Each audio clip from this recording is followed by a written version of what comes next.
So hello everyone, मेरा नाम है आनंद और आपका स्वागत है द सिलेक्शन पॉइंट पे। तो आज हम लोग हिंदी के 50 क्वेश्चन का सेट नंबर 7 करने जा रहे हैं और आज के वीडियो में भी हम रोज़ की तरह 50 क्वेश्चंस कंप्लीट करेंगे।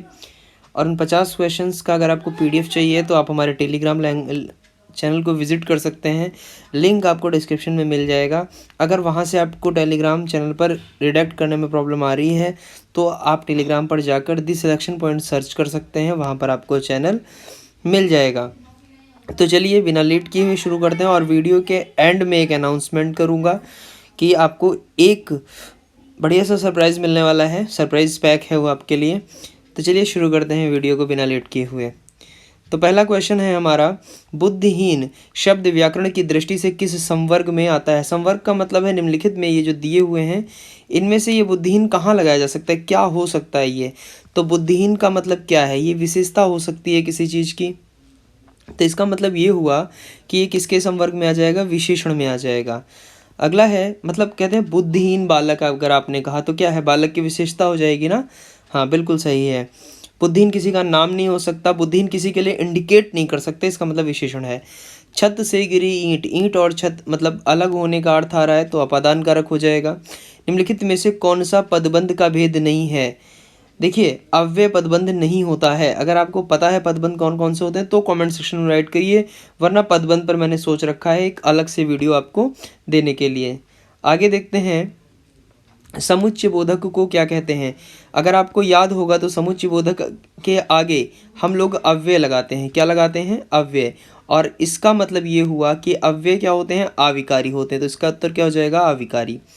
व्यस्त का उपयुक्त विलोम क्या होगा। व्यस्त का होता है अव्यस्त। ओके। निर्धन में कौन सा उपसर्ग है। तो निर्धन में निर उपसर्ग है। कौन सा उपसर्ग है, धन अलग कर लीजिए, निर हो जाएगा। ठीक, संधि की बात नहीं कर रहा है। संधि की बात अगर कर रहा होता तो यहाँ पर निह धन हो जाता, तो यहाँ विसर्ग संधि हो जाती। आगे है, गौरव गाथा, इन दोनों शब्दों के बीच में लगा चिन्ह क्या कहलाता है। इस चिन्ह की बात कर रहा है। लाघव, योजक, हंसपद, अवतरण या उद्धरण चिन्ह।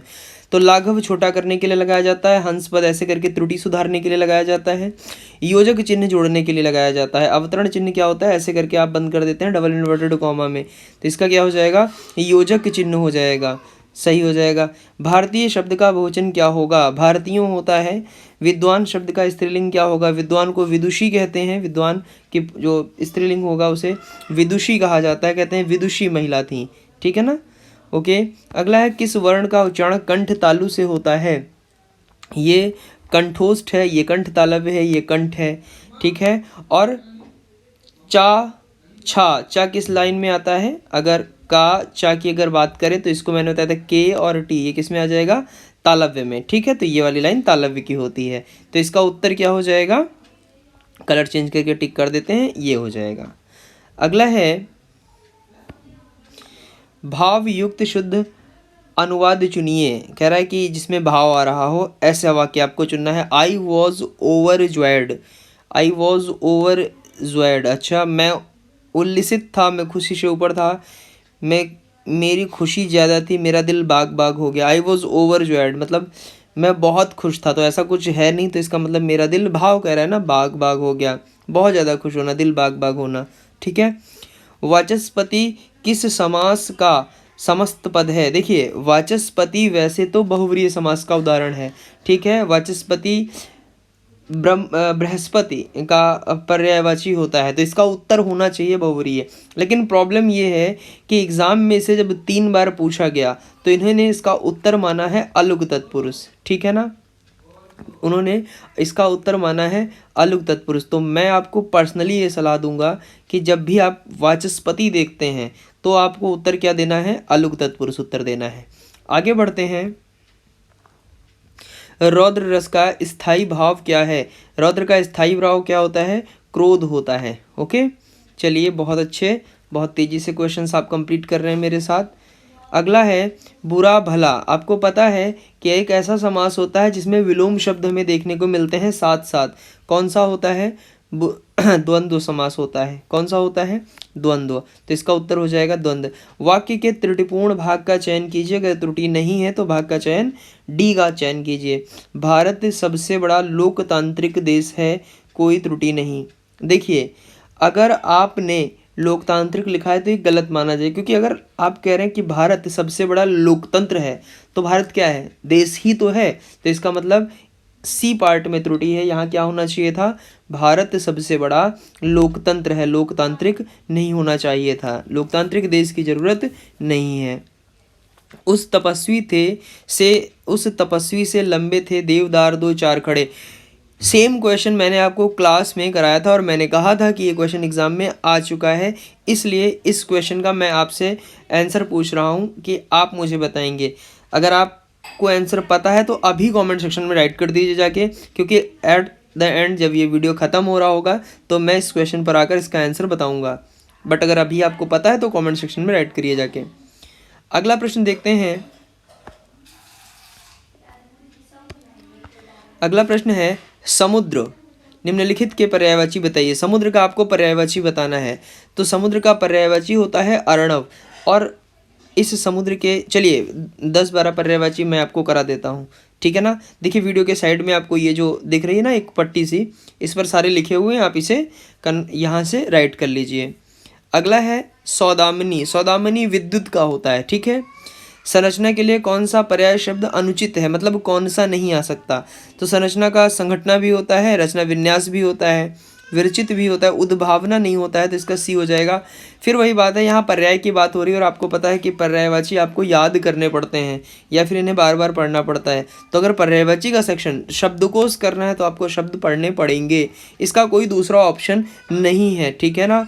मैं आपको कुछ नहीं बता सकता कि मैं कोई जादू मंत्र बता दूंगा आपको याद हो जाएंगे, नहीं, आपको पढ़ने पड़ेंगे बार बार। चलिए आगे देखते हैं। बेमेल शब्द चुनिए, कौन सा बेमेल है, तो यहाँ कह रहा है समस्या, खेद, कठिनाई और जटिलता। समस्या, कठिनाई और जटिलता लगभग एक जैसे हैं और खेद अलग है। और हमारा अगला प्रश्न है, प्रश्न नंबर 21 देखते हैं। लिखा है जैन मत को मानने वाले श्वेतांबर बड़ी संख्या में है। इसमें करना क्या है, इसमें विलोम लिखना है आपको, जिसके नीचे अंडरलाइन कर रखी है। तो श्वेतांबर, श्वेतांबर का क्या हो जाएगा, श्वेतांबर का हो जाएगा दिगंबर। लंबी योग साधना से उसका ओजस्वी चेहरा देखते ही बन रहा था। ओजस्वी का मतलब होता है जिस पर तेज हो, कांतिहीन का मतलब होता है जिस पर तेज ना हो।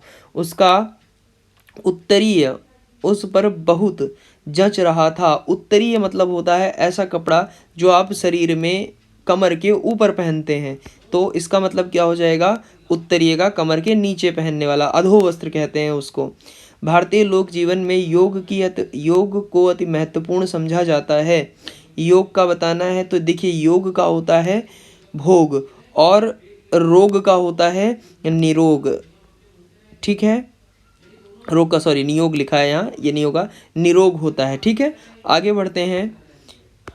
अगला प्रश्न है हमारा, निम्नलिखित में असमानार्थक शब्द का चयन कीजिए। असमानार्थक मतलब जो अलग दिख रहा है उसका चयन करना है। पीड़ा, संकट, व्यथा, दर्द। तो पीड़ा, व्यथा और दर्द लगभग एक जैसा है, संकट अलग है। स्नेह, अनुराग, द्वेष और प्रीति। तो स्नेह, अनुराग और प्रीति लगभग एक जैसे हैं, द्वेष अलग है। आँखों में गड़ना का मुहावरे का अर्थ क्या है, गौर से देखना, मन में खटकना, सहन कर ना कर पाना, वस्तु को पाने की उत्कट लालसा रखना। देखिए आँखों में गड़ना की बात कर रहा है, जब कोई चीज़ पसंद आती है तो वो हमें आँखों में गड़ने लगती है, ठीक है। तो यहाँ क्या हो जाएगा, वस्तु को पाने की उत्कट लालसा रखना। एक अनार 100 बीमार, ये क्या है, एक अनार 100 बीमार क्या है, लोकोक्ति है, टिक करिए। चूरन का तत्सम होता है, चूर्ण होता है। तद्भव शब्द का चयन कीजिए। सुर स्वर होता है, गति यति होता है, कमल तद्भव। निर्डर, देखिए निर्डर का होता है निर्डर, ठीक है ना, तो ये हो जाएगा। अगला है वर्ण में इक प्रत्यय लगाने वाला शब्द होगा। देखिए ध्यान दीजिएगा, वर्ण में जब आप इक लगाएंगे तो बनेगा वार्णिक। अगला कह रहा है वर्ण में इक प्रत्यय लगाने पर कौन सा शब्द बनेगा। देखिए एक चीज आपको समझनी है, वर्ण में जब आप इक लगाएंगे तो ये बनेगा वर्णिक, बट वर्णिक शब्द नहीं होता है। देखिए प्रत्यय लगाने से क्या होता है, उपसर्ग और प्रत्यय क्या करते हैं, शब्द का अर्थ बदलते हैं, अर्थ बदल जाता है, मतलब अर्थ विशेष हो जाता है। तो अर्थ विशेष होने के लिए शब्द भी तो सही होना चाहिए ना, इसलिए कौन सा सही होगा, वर्णिक, वार्णिक सही होगा। जैसे वर्ष में एक लगाते हैं तो वार्षिक बनता है, ना कि वर्षिक बनता है, ठीक है। आगे बढ़ेंगे। निम्नलिखित किस शब्द में उपसर्ग नहीं है? अपवाद, पराजय, प्रभाव और ओढ़ना। पराजय में परा, अपवाद में अप, प्रभाव में प्रा और ओढ़ना में कोई नहीं है ऐसा। आगे देखेंगे, पौ अन को संधियुक्त करने पर क्या बनेगा? देखिए, अगर होता पो, ठीक है, तब बनता अब, ध्यान दीजिएगा। अगर है औ पौ तो बनेगा आव, तो यहाँ क्या बनेगा? पावन। ओके। आगे, निम्नलिखित में से कौन सा उच्छ्वास का सही संधि विच्छेद है? तो उत धन श्वास, ता का परिवर्तन चा में, सा का परिवर्तन छा में, तो ये बन गया उच्छ्वास। ठीक है। अगला है, आक्रोश शब्द का सर्वाधिक उपयुक्त अर्थ है दुख से चीखना, कर्कश स्वर में की जाने वाली भर्त्सना। यही सही है। रुपए क्या करते हैं? बोलते हैं, बजते हैं, आवाज करते हैं, खनकते हैं, तो रुपए खनकते हैं। आगे है, निम्नलिखित में से वर्तनी की दृष्टि से कौन सा शब्द शुद्ध है? तो ध्यान रखिएगा, शुद्ध है वंदना। मैं खाना खा चुका तब वह आया, कॉमा भी दिया है, कनेक्टिंग वर्ड भी दिया है, संयुक्त वाक्य हो जाएगा। आगे हो जाएगा अगला,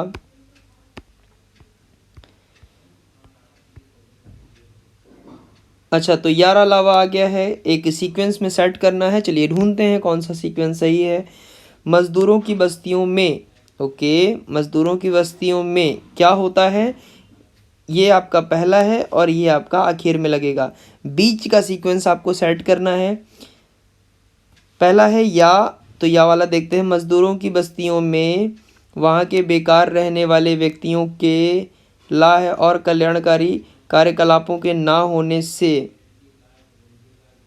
वहाँ के बेकार रहने वाले व्यक्तियों के और कल्याणकारी कार्यकलापों के ना होने से, व्यक्तियों के अपेक्षाकृत अनजान होने से तथा मनोरंजन, शिक्षा आदि की सुविधाओं, नहीं ये तो नहीं हो सकता क्योंकि सीक्वेंस नहीं बन रहा है। फिर से ट्राई करते हैं। मजदूरों की बस्तियों में तथा मनोरंजन आदि, नहीं, मजदूरों की बस्तियों में तथा का कोई कॉम्बिनेशन नहीं बनना, इसको भी लीव करेंगे। सी वाला देखते हैं। मजदूरों की बस्तियों में व्यक्तियों के अपेक्षाकृत अनजान होने से, वाला अनजान होने से तथा मनोरंजन आदि की, शिक्षा आदि की सुविधाओं, ठीक है, और कल्याणकारी कार्यकलापों के ना होने से, बहुत सही, वहाँ के बेकार रहने वाले व्यक्तियों के बिगड़ने की संभावना बनी रहती है। जी हाँ, बिल्कुल सी सही है। मैं आपसे हमेशा कहता हूँ कि अगर आपको कोई इससे बेहतर तरीका आता है तो आप उससे कर सकते हैं, बट मैं ऐसे ही करता हूँ। अपने सुधी पाठकों के लिए हम आज से, ओके, क्या करने वाले हैं? ताकि से शुरू नहीं हो सकता, किसी फिल्म अनुवाद को परिवर्तित होकर नहीं, और नई पीढ़ी तक यहाँ अपने मूल स्वरूप में चंद्रकांता उपन्यास पर हम अपने सभी सुधी पाठकों के लिए आज से चंद्रकांता उपन्यास पर अविकल रूप प्रस्तुत कर रहे हैं। रा पहले आएगा, रा रखिए पहले, बी और सी में से एक होगा। ला और या चेक करते हैं। कर रहे हैं किसी फिल्म अनुवाद का परिवर्तित होकर नहीं, दूसरा चेक करते हैं। या वाला, चंद्रकांता उपन्यास पर अविकल रूप प्रस्तुत कर रहे हैं ताकि इसकी ऐतिहासिक गरिमा अक्षुण्ण रहे और नई पीढ़ी तक अपने मूल रूप में जाए, किसी फिल्म का अनुवाद परिवर्तित होकर नहीं। ठीक है, इसका भी सी ऑप्शन सही है। देखिए, इनको करने में थोड़ा टाइम लगता है, लेकिन अगर आपको नंबर चाहिए है तो टाइम तो इनको देना पड़ेगा। अब बारी आती है गद्यांश करने की। देखिए, मुझसे ये कहा गया है कि गद्यांश दिखाई नहीं पड़ता है। कोशिश करूँगा मैं कि इसको मैं इतना सेट कर सकूँ कि आपको पूरा स्क्रीन पर दिखाई पड़े। वैसे मैं इस वीडियो की क्वालिटी में 1080p तक का ही रखता हूँ। अगर आपको प्रॉब्लम आ रही है बताइएगा, तो फिर कुछ हो सकता होगा वो करेंगे। चलिए इसको पढ़ते हैं एक बार अच्छे से। शिक्षा को वैज्ञानिक और प्राविधिक मूलाधिकार देकर हमने आज भौतिक परिवेश को पूर्णतः परिवर्तित कर दिया है और जीवन की अप्रत्याशित गतिशीलता दे दी है। एक बार प्रश्न पढ़ लेते हैं, थोड़ा आसान हो जाएगा करना। अणु विस्फोट को मानवतावाद की मर्यादा देना तभी संभव है जब व्यक्ति की क्षुद्र भावनाओं का उन्नयन हो, उदात्त भावनाओं को विकसित किया जाए। क्षुद्रता को राष्ट्र की क्षुद्रता ना बनने दी जाए, क्षुद्रता जब राष्ट्र की क्षुद्रता बन जाए। अच्छा, अब ठीक है, कर दिया है और अप्रत्याशित गतिशीलता दे दी है। वहाँ साहित्य, कला, धर्म, दर्शन को अपनी चेतना से बहिष्कृत कर मानव विकास को एकांगी बना दिया है। पिछली शताब्दी में विकास के सूत्र प्रकृति के हाथ से निकलकर मनुष्य के हाथ में पहुंच गए थे, विज्ञान के हाथ में पहुंच गए हैं, और इस बंद गली में पहुंचने का अर्थ मानव जाति का नाश भी हो सकता है।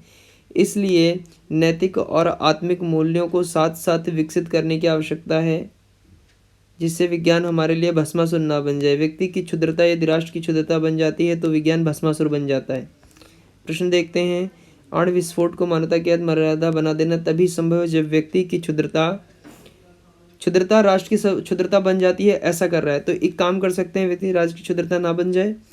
हाँ, तो ठीक है, यहाँ पर क्या हो जाएगा कि क्षुद्रता को राष्ट्र की क्षुद्रता ना बनने दिया जाए, क्योंकि अगर बनने दिया जाता है तो ऐसा होगा, तो अगर नहीं बनने देते हैं तो ये संभव हो जाएगा। ठीक है, मानवतावाद। अच्छा, मानव जीवन को भस्मासुर बनने से कैसे रोका जा सकता है, इसको भी देखते हैं। प्रकृति जगत का पूर्ण स्वामित्व प्राप्त करके, मानव सभ्यता का विनाश करके, नैतिक मूल्यों का निर्धारण करके, नैतिक आत्मिक मूल्यों को विकसित करके। अच्छा, चलिए फिर से एक बार पैराग्राफ पढ़ते हैं, क्या हो सकता है इसमें। मानव को भस्मासुर बनने वाली लाइन आई थी एक बार। व्यक्ति की क्षुद्रता यदि राष्ट्र की क्षुद्रता बन जाती है तो विज्ञान भस्मासुर बन जाता है। इस सत्य को प्रत्येक क्षण सामने रखकर ही अणु विस्फोट को मानव प्रेरणा और लोकहित की मर्यादा बनने दे सकेंगे। प्रकृति मानव को भस्मासुर बनने से कैसे रोक सकती है? जीवन मूल्यों का निर्धारण करके, नैतिक आत्मिक मूल्यों को विकसित करके। नैतिक और आत्मिक मूल्यों को साथ साथ विकसित होने करने की आवश्यकता है। तो फिर इसका उत्तर क्या हो जाएगा? नैतिक और आत्मिक मूल्यों को विकसित करके। ठीक है, अगला प्रश्न देखते हैं। हाँ, स्टेंजा थोड़ा पैराग्राफ थोड़ा अच्छा है। आधुनिक मानव विकास को सर्वांगीण नहीं कहा जा सकता। क्यों नहीं कहा जा सकता है? साहित्य, धर्म, कला आदि मानव चेतना से निर्वासित हैं। ओके, जीवन में असातीत का समावेश नहीं हुआ है। विज्ञान के सूत्र मानव के हाथ में, भौतिक परिवेश पूर्णतया परिवर्तित हो गया है। आधुनिक मानव विकास को सर्वांगीण नहीं कहा जा सकता, क्योंकि चलिए फिर से एक बार पढ़ते हैं, देखते हैं कहाँ पर इसका उत्तर मिल सकता है। शिक्षा को वैज्ञानिक और प्राविधिक मूलाधिकार देकर हमने जहाँ भौतिक परिवेश को पूर्णतया परिवर्तित कर दिया था, जीवन को अप्रत्याशित गतिशीलता दे दी है, वहाँ साहित्य, कला और धर्म को, दर्शन को अपनी चेतना से बहिष्कृत मानव विकास को एकांगी बना दिया है। ठीक है, प्रश्न का उत्तर शायद यही है, साहित्य, धर्म और विकास चेतना से निर्वासित है। हाँ, बिल्कुल ठीक है, साहित्य, धर्म और आदि मानव चेतना से निर्वासित है, इसी वजह से व्यक्ति का सर्वांगीण विकास नहीं हो पा रहा है। ठीक है, अगला है, हमारी विज्ञान धृत शिक्षा की सर्वाधिक महत्वपूर्ण देन क्या है? देखिए, हर जगह कह रहा है कि सर्वांगीण विकास हो ही नहीं पाया, तो ये तो नहीं होगा। जीवन का एकांगी विकास हुआ है, गतिशील जीवन का प्रत्यावर्तन हुआ है, जीवन का अपरिसीम भौतिक विकास बिल्कुल यही होगा। क्यों? क्योंकि देखिए, विज्ञान के क्षेत्र में हम आगे बढ़ते जा रहे हैं, जिसकी वजह से केवल और केवल हम उसी पर जोर दे रहे हैं, यही बात की जा रही है, तो ये वाला आंसर सही होगा। अगला है, आज का मानव अपने व्यक्तित्व और अस्तित्व के प्रति इतना शंकालु है कि वह विज्ञान की विध्वंसक शक्तियों से भयभीत है, क्योंकि यहाँ पर मिसप्रिंट है, यहाँ होगा क्योंकि। ठीक है ना, क्योंकि। ओके, क्योंकि वह नहीं, सॉरी, लिखा है, यहाँ लिखा हुआ है शंकालु है क्योंकि वह विज्ञान की विध्वंसक शक्तियों से भयभीत है, उसका आत्मविश्वास लुप्त होता जा रहा है, वह ईश्वर के प्रति आस्थावान नहीं है। पैराग्राफ में विज्ञान की बात की गई है, तो हम लोग आंसर भी विज्ञान का ही पिक करेंगे। भारतेंदु हरिश्चंद्र का कौन सा नाटक, देखिए ये जो नीचे के 5 प्रश्न होते हैं, ये आपको नोट करने होते हैं, इनको नोट कर लीजिए। भारतेंदु हरिश्चंद्र का कौन सा नाटक बांग्ला भाषा से अनुदित है? चंद्रावली, विद्या सुंदर, नई चाल में ढली, काव्य वचन सुधा, इनमें से कौन सा है? तो विद्या सुंदर है, इसे लगा लीजिए। आनंद कादम्बिनी के संपादक कौन थे? आनंद कादम्बिनी बद्री नारायण चौधरी प्रेमघन है। भूषण किस काल के कवि हैं? तो भूषण आपके रीति काल के कवि हैं। और अगला प्रश्न है, हिंदी प्रदीप पत्रिका का संपादन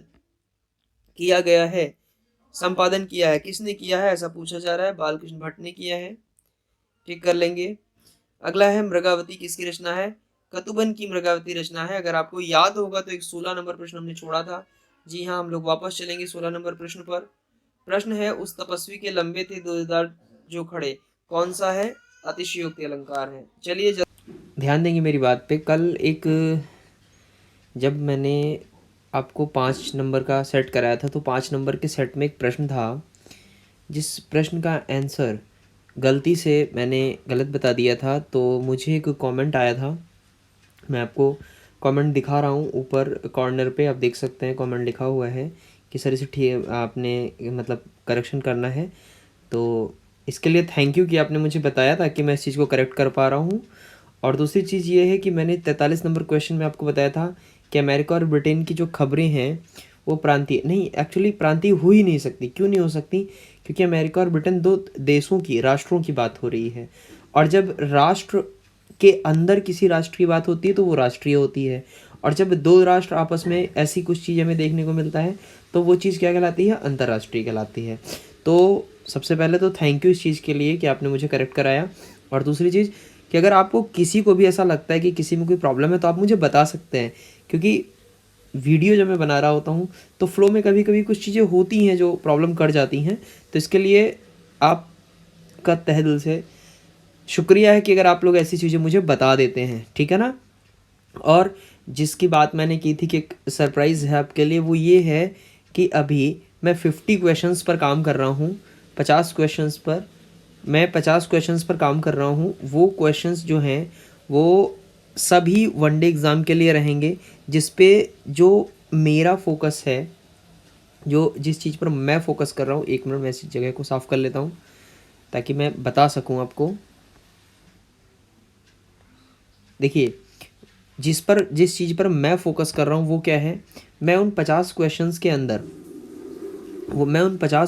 अंदर इन्वायरमेंट के क्वेश्चन लेके आ रहा हूँ, पर्यावरण के, ठीक है ना। पर्यावरण के 50 क्वेश्चन रहने वाले हैं और उन 50 क्वेश्चन पर मैं ऑलरेडी काम कर रहा हूँ।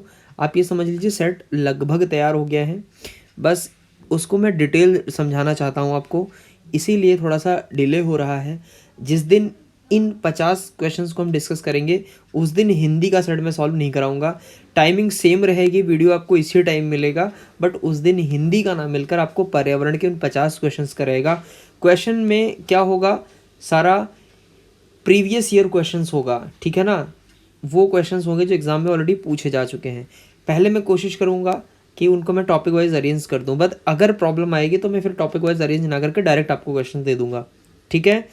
तो होप ये कि ये वीडियो 2 दिन में तैयार हो जाए ताकि मैं आपको जल्दी से जल्दी इस वीडियो को प्रोवाइड कर दूँ। और चैनल पर छुट्टी नहीं होती है, ओके। वीडियो लेट हो सकता है बट छुट्टी नहीं होती है। चलिए जल्द मिलते हैं, ठीक है, बाय।